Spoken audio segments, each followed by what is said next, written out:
ఒక్క యేసు ప్రభు మాత్రమే మానవ జాతికి రక్షకుడు.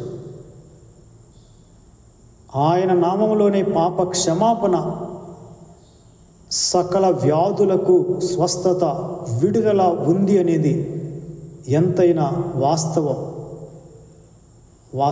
ఆయన ఒక్కడే వ్యభిచారులను మార్చువాడు, దొంగలను మార్చువాడు, రహస్య పాపాలలో జీవించు వారిని మార్చువాడు, సమాధానం కలిగించువాడు, మనిషి జీవితాన్ని నిలబెట్టువాడు, ఉద్ధరించువాడు, సంరక్షించువాడు, సదాకాలం తోడై ఉండువాడు ఆయనే.